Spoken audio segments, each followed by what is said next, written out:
হ্যাঁ গো, পোস্তটা কেমন হয়েছে গো? ডাঁটা পোস্ত খুব ভালো হয়েছে, খুব ভালো হয়েছে। ভালো হয়েছে? চলবে তো? খুব বাবা, গড়গড়িয়ে চলবে। বাবা, গড়গড়িয়ে। সজনা ডাঁটা পোস্ত করার জন্যে আমি এখানে আলু ডুমো ডুমো করে কেটে নিয়েছি আর কিছুটা ডাঁটা ছাড়িয়ে নিয়েছি। এবার আমি এইগুলো পোস্ত দিয়ে তরকারি করব। তার জন্য আমি কিছুটা পোস্ত, আর পোস্তটা একেবারেই কম আছে, তার জন্য আমি কিছুটা কাজুয়ের সঙ্গে নিয়ে নিয়েছি আর কয়েকটা কাঁচা লঙ্কা নিয়ে নিয়েছি। এগুলো আমি পেস্ট করে নেব। এবার আমি গ্যাসটা জ্বেলে অল্প করে একটু সর্ষের তেল দিয়ে দিলাম। আমরা সবাই অসুস্থ, ওই জন্য আমরা সর্ষের তেলটা কমই খাই, কিন্তু পোস্তটা সর্ষের তেল ছাড়া ভালো হয় না, তাই অল্প একটু সর্ষের তেল দিয়ে এটা করে নেব। তেলটা গরম হয়ে গেছে, এবার আমি ওতে একটু কালো জিরে আর কাঁচা লঙ্কা ফোড়ন দেব। কালো জিরে আর অল্প দুটো জিরে কাঁচা লঙ্কা দিয়ে দিলাম।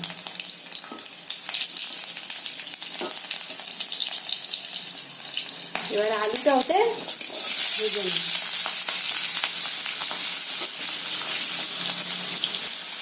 এই সময় অল্প একটু নুন দিয়ে দেবো। নুন দিয়ে ভালো করে এটা বেশ কিছুক্ষণ ধরে ভেজে নেব, মিনিট দুয়েক মতন। আলুটা ভাজা ভাজা হয়ে গেছে, এবার ওতে একটু হলুদ দিয়ে দেব। হলুদ দিয়ে আবার একটু কিছু টাইম নেড়ে নেব। এবার অল্প একটু চিনি দিয়ে দেবো। চিনিটা যেটা স্বাদ মতন দেবেন, কম বেশি যে যেরকম খায়। আবার একটু ভালো করে নেড়ে নেব। এবার আমি পোস্ত, কাঁচা লঙ্কা আর কাজু বাটাটা এতে দিয়ে দেব। কাজুটা আমি দিয়েছি, পোস্ত কম আছে ধরে। অল্প একটু নেড়ে নিয়ে ডাঁটাগুলো দিয়ে দেবো। এবার ওতে ডাঁটাগুলো দিয়ে দেবো।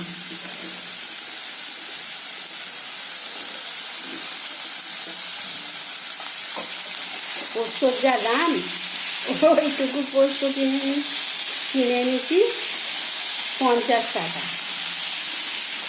দুটো সানরাইজের ছোটো প্যাকেট, 25-50 টাকা। এবার আমি এতে জল ঢেলে দেবো।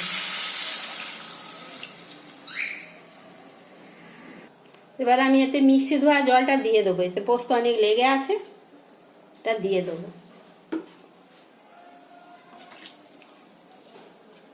দিয়ে এটাকে আমি ফুটতে দেবো। অনেকগুলো কাঁচা লঙ্কা পোস্ত বাটার সময় দিয়েছি বলে অল্প করে একটু গুঁড়ো লঙ্কা দিয়ে দেবো। পোস্ত তো ঝাল ঝাল খায়, তাই একটুখানি গুঁড়ো লঙ্কা দিয়ে দিলাম। আর রঙটাও ভালো হলে দেখতে ভালো লাগে, তাই একটু গুঁড়ো লঙ্কা দিলাম। এবার এটা মিডিয়াম আছে, আমি ঢাকা দিয়ে 10 মিনিট ভুল বললাম, ওই 7-8 মিনিট মতো ফুটতে দেবো। ঢাকনাটা আমি খুলে নিচ্ছি, আলুগুলো সেদ্ধ হয়েছে কিনা এবার একটু দেখে নেব।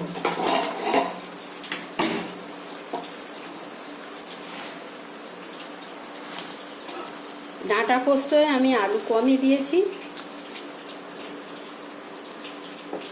আলুগুলো সেদ্ধ হয়ে গেছে, ভালো সেদ্ধ হয়ে গেছে।